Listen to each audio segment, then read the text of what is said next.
Oh, hello. I was just taking a break from thinking about all of the injustices in the world to read up on a little bit of gardening, since it's almost the season for it, thankfully. But since you're here, I know that you know that Pride is a protest. But what does that actually mean? And it got me thinking about a revolutionary queer from the UK called Peter Tatchell. And I thought, well, what would Peter do?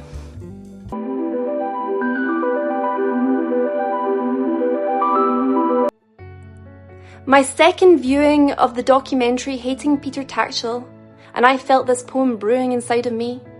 Knowing the UK I was born into in the late 80s, I stayed in the closet. The homophobia, you couldn't stop it. I thought of the media, the hateful we're seeing, reading, absorbing everywhere.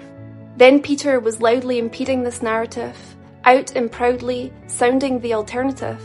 His voice for me was formative. My parents read the Daily Mail, so I too misread that my desire could be a coffin nail.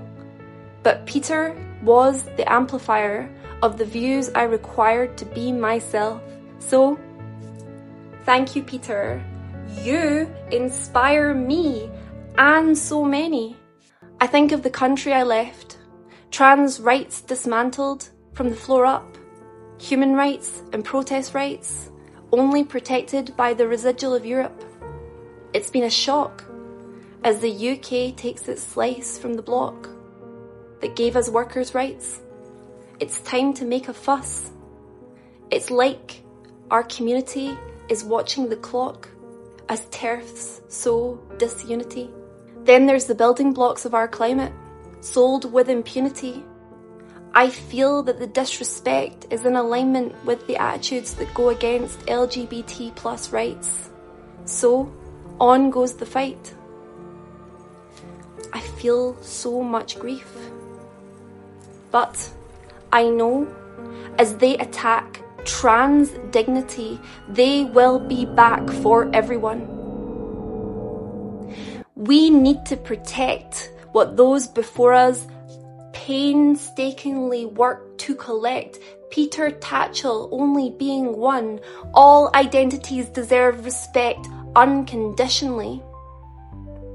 120 pounds of pink fury.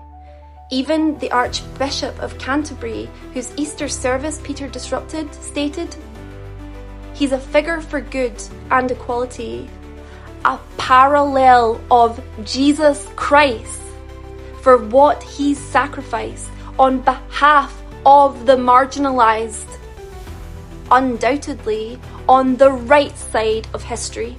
At Baptist Street, only one stained glass window remained intact. From the dynamite's heat, a depiction of Christ leading a group of children. The same holy man who taught love, but also flipped tables in the temple building when he saw wrongdoing. The same one who gave love and support to a sex worker, Mary Magdalene, mentioned more in the Gospels than any apostle. In remaining glass seemed the remote sermons streamed to Peter 11, a lesson in doing the right thing. No darkness for darkness. In the stillness we congregate. Our light is the birthright. As our love drives out the heartless. No hate for hate, no matter what that takes. I hope you now understand that Pride is a protest, not a business networking opportunity. You only get to do the second if you do the first. Stand up for our community. Thank you.